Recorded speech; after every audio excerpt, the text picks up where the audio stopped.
अस्सलाम वालेकुम एवरीवन। आप लोगों को याद होगा जिस तरह से लास्ट लेक्चर के अंदर मैंने सीरीज सोल्यूशन की एक मैथमेटिकल एग्जांपल्स को डिस्कस कर दिया था और फिर उसके बाद उसको हम लोगों ने मैथमेटिका पे इम्प्लीमेंट किया था। सिमिलरली डिफरेंशियल इक्वेशंस को सॉल्व करने के लिए लैप्लास ट्रांसफॉर्मेशन का मेथड है।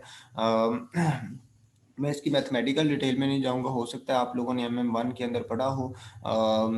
मैंने जिनको पढ़ाया था तो वहाँ पे मैंने इसको डिटेल के साथ with the help of examples करवा दिया था।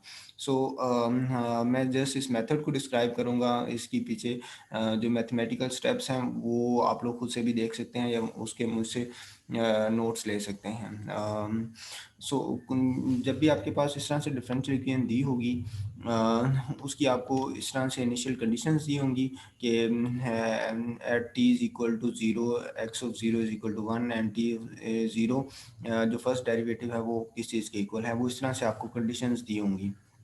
उसके बाद जब आप लोगों ने इस तरह से डिफरेंशियल इक्वेशन दी होगी और उसको कहा जाएगा कि लैप्लास ट्रांसफॉर्मेशन मेथड से इसको आपने सॉल्व करना है, तो फर्स्ट ऑफ ऑल आप इस इक्वेशन को डिफाइन कर लेंगे और उसका नाम रख लेंगे डिफरेंशियल इक्वेशन। उसके बाद जो इनिशियल कंडीशंस दी हुई हैं उसको एक लिस्ट की फॉर्म में अपने पास स्टोर करवा लेंगे। फिर उसके बाद हम लोग क्या करेंगे, लैप्लास ट्रांसफॉर्मेशन के अंदर हम लोग बेसिकली क्या कर रहे होते हैं, टाइम स्पेस से फेस स्पेस के अंदर या मोमेंटम स्पेस के अंदर जा रहे होते हैं। सो हम लोग टी से किस में जा रहे हैं, फेस स्पेस के अंदर जा रहे हैं। तो लैप्लास ट्रांसफॉर्मेशन के अंदर आपने यहाँ पे एक्सप्रेशन पास करना होता है। मतलब एक्सप्रेशन से क्या मुराद है, आपने इक्वेशन पास करनी है। ठीक है, उस इक्वेशन के अंदर जो गिवन पैरामीटर है वो आपके पास टी है और जो जिसमें आपने इसको ट्रांसफॉर्म करना है वो आपने यहाँ पे पास करना है। और जब ये इसको ट्रांसफॉर्म करेगा तो साथ ही आपने इनिशियल कंडीशन इसके अंदर पुट कर देनी है। तो जो सोल्यूशन आएगा वो किस में पड़ा होगा, ए क्यू इक्वेशन के अंदर पड़ा होगा। ये बेसिकली जो इक्वेशन होगी इसके अंदर आपके पास एक्स ऑफ टी की फॉर्म में अननोन्स होंगे। उन अननोन्स को हम लोग क्या करेंगे, सॉल्व की कमांड के लिए सॉल्व की कमांड की मदद से सॉल्व कर लेंगे। सो ये आपके पास इक्वेशन है और ये जो लैप्लास ट्रांसफॉर्मेशन के जो वेरिएबल्स हैं एक्स ऑफ टी, टी आपके पास करंट वेरिएबल था जिसको आप लोग लैप्लास ट्रांसफॉर्म से किस में ट्रांसफॉर्म कर रहे होंगे, एस में ट्रांसफॉर्म कर रहे होंगे। सो अगर आप लोग इसको वन बाय वन एग्जीक्यूट करें तो हम लोग इनकी आउटपुट को भी चेक कर सकते हैं कि ये आउटपुट किस तरह से वेरी कर रही है। सो लेट्स सी, मैं साथ साथ इनकी आउटपुट भी हम लोग एग्जीक्यूट करते जाते हैं।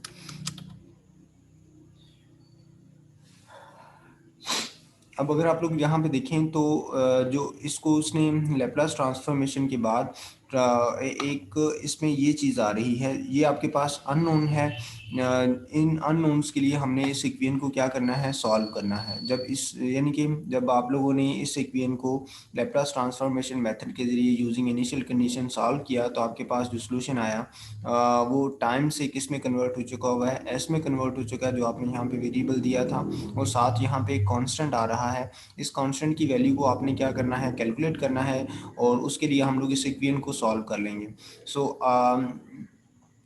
उसके लिए हम लोग क्या करते हैं, अगर आप लोग गौर करें तो यहाँ पे सॉल्व की कमांड क्या करती है, उसको हम लोग इक्वेशन देते हैं और जोन सी इक्वेशन है वो इक्वेशन किस में पड़ी हुई है, इधर पड़ी हुई है और उसमें जो अननोन है वो हम लोग यहाँ पे पास कर देंगे। ये वाले जो unknown Laplace transform x of t t comma s, तो वो इसकी वैल्यू को कैलकुलेट कर लेगा। सो लेट्स सी कि वो किस चीज़ की इक्वल है, यानी कि वो कह रहा है कि लैप्लास ट्रांसफॉर्मेशन के अंदर ये वाले जो कॉन्स्टेंट है वो किस में जा रहा है, S over S square plus omega square में जा रहा है। ठीक है, सो अब हम लोग क्या करेंगे, ये जो लैप्लास ट्रांसफॉर्मेशन के ज़रिए इस कांस्टेंट की वैल्यू को हम लोग सोल्यूशन के अंदर क्या करेंगे, रिप्लेस करवा देंगे। सो जैसे ही उसके अंदर रिप्लेस करवाएंगे तो आपके पास जो सॉरी सेमीकोलन नहीं हटाया तो इस वजह से आउटपुट नहीं आ रही।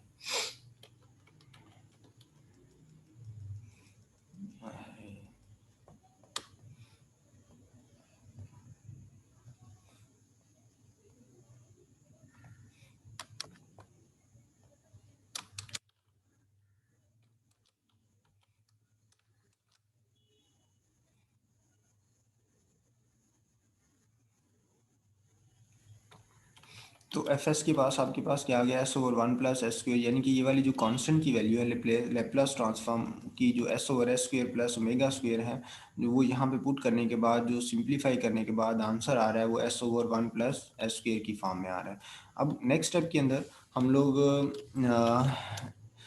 जो इन्वर्स लेप्लास ट्रांसफॉर्म के अंदर हम लोग ऐसा नहीं होता कि अगर हमारे पास जो गिवन इक्वेशन है वो टी डिपेंडेंट है तो हमारा सोल्यूशन जो है वो भी टी डिपेंडेंट होना चाहिए।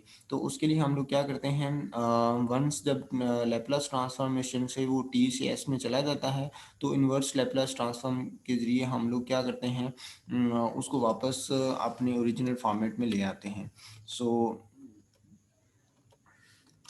लेट्स सी कि वो क्या काम करता है। इतने से एक्स ऑफ टी को जब शिफ्ट करें तो आपके पास वो किस में कन्वर्ट हो रहा है, काज ऑफ टी का। और अगर आप लोग ये चीज़ देखें तो ये काज ऑफ टी का ही फंक्शन है। सो जब आप लोग इसको प्लॉट करेंगे तो आपके पास काज ऑफ टी का ही ग्राफ आएगा फ्रॉम एक्स ऑफ टी को प्लॉट करेंगे तो ये कॉस का ग्राफ आ रहा है। सो लेप्लास ट्रांसफॉर्मेशन का मैंने आप लोगों को जैसे पहले बताया कि आपने एक्सप्रेशन पास करना होता है, यहाँ पे वो वेरिएबल पास करना जिसमें एक्सप्रेशन ऑलरेडी है और जिसमें आपने कन्वर्ट करना है वो आपने यहाँ पे पास करना है। जो कांस्टेंट आएगा देन आपने उसको रिप्लेस करवा देना है। ठीक है। सो होपफुली आप लोगों को इसकी समझ आ गई होगी। मैं दोबारा से फिर रिपीट कर देता हूँ। आपने given equations under the given equation को under the initial condition solve करना है यूजिंग लेप्लास ट्रांसफॉर्मेशन। तो लेप्लास ट्रांसफॉर्मेशन को आपने एक्सप्रेशन पास करना है जो कि आपके पास डिफरेंशियल इक्वेशन होगी। उसके बाद आपने जो डिपेंडेंट वेरिएबल है टी है और जिसमें आपने उसको ट्रांसफॉर्म करना है वो एस है। ठीक है। और साथ इनिशियल कंडीशंस आपने रिप्लेस करवानी है। तो जब लेप्लास ट्रांसफॉर्मेशन होगी तो आपके पास ये वाली इक्वेशन आएगी। इसमें आपके पास ये वाली एक चीज़ कांस्टेंट है, इसको आप लोग यानी कि एक इक्वेशन है, एक आपके पास अननोन है। इस अननोन की वैल्यू को आप लोग क्या, इस अननोन की वैल्यू के लिए आप इस इक्वेशन को सॉल्व कर लेंगे सॉल्व की कमांड के जरिए। तो इस सॉल्व की कमांड के अंदर आप इक्वेशन पास करते हैं और अननोन पास करते हैं। ये आपके पास अननोन था, सो इस अननोन के लिए हम लोगों ने इसको सॉल्व किया इस ए इक्वेशन को। तो आपके पास जो अननोन वेरिएबल की जो वैल्यू थी वो आपके पास s over s square omega square. जब इस वैल्यू को वापस ए इक्वेशन के अंदर रिप्लेस करेंगे तो देन आपके पास जो सोल्यूशन आ जाएगा S over one plus S square की इक्वल आ जाएगा। और इसको चूँकि हमारा डिपेंडेंट वेरिएबल टी था लेकिन लेप्लास ट्रांसफॉर्मेशन में उसको एस में ट्रांसफॉर्म कर दिया है तो उसको हमें वापस किस में कन्वर्ट करना पड़ेगा, टी में। तो जब इसको कन्वर्ट करेंगे तो S over one plus S square जो है इन्वर्स ट्रांसफॉर्मेशन के जरिए किस में कन्वर्ट हो जाएगा, काज ऑफ में।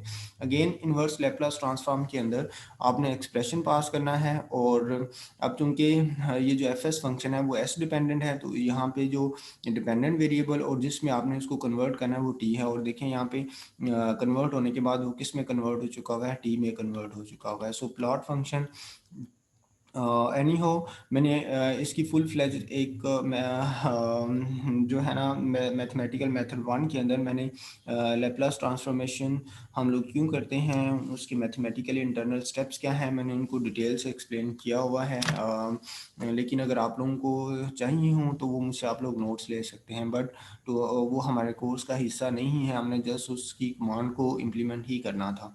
सो नेक्स्ट जो है हम लोग इससे रेलिवेंट प्रॉब्लम्स हैं। जैसे यहाँ पे use the method of Laplace transform for solving the following differential equation. ये डिफरेंशियल इक्वेशन दी हुई है ड्राक डेल्टा, आपको पता है उसकी वैल्यू 0 या 1 होती है। आप इसकी डिटेल क्वेश्चन मार्क लगा के रिपोर्ट कर सकते हैं। ये इनिशियल कंडीशन दी हुई हैं। अब फर्दर जो है जो आपके पास basically drop delta step function होता है, आप इसकी डिटेल क्वेश्चन मार्क लगा के चेक कर सकते हैं। सो इनिशियल कंडीशन दी हुई है। अगेन लेप्लास ट्रांसफॉर्मेशन के लिए आप यहाँ पे क्या पास करेंगे, एक्सप्रेशन जिसमें ऑलरेडी वो टी है, जिसमें कन्वर्ट करना है वो एस है, साथ इनिशियल कंडीशंस आ जाएंगी जो भी आपको दी होंगी। तो इसमें आपके पास एक अननोन आएगा, उस अननोन के लिए आप लोग इसको क्या करेंगे, सॉल्व कर लेंगे। और जब सॉल्व हो जाएगा तो उसको उसमें रिप्लेस करवा देंगे और इन्वर्स के ज़रिए वो वापस टी में कन्वर्ट हो जाएगा। और उसको जब प्लॉट करेंगे तो आपके पास कुछ इस तरह का फंक्शन आएगा। So next method, next differential equation change हुई है, बाकी आपके पास मेथड वही रहा है। और ये सीरीज़ मेथड है जो कि आप ऑलरेडी हम लोग डिस्कस कर चुके हुए हैं डिटेल के साथ। तो सीरीज़ सॉल्यूशन को बेसिकली एग्जैक्ट सॉल्यूशन यानी कि जो डी सॉल्व की कमांड का मेथड था उसके साथ कंपेयर किया हुआ है, ठीक है। अगर आप इसको अनकमेंट कर देंगे एग्जैक्ट सॉल्यूशन के अंदर, सॉल्यूशन 1 डी सॉल्व की बिल्डन कमांड है, इसको अगर आप लोग कंपेयर करेंगे तो प्लॉट की कमांड में वो यहाँ पे शो करवा रहा है कि वो आपके पास एग्जैक्ट आ रहे हैं, ठीक है। और अगर कोई क्वेश्चन हो तो आप लोग पूछ सकते हैं। So for the time being take care, अल्लाह हाफिज़।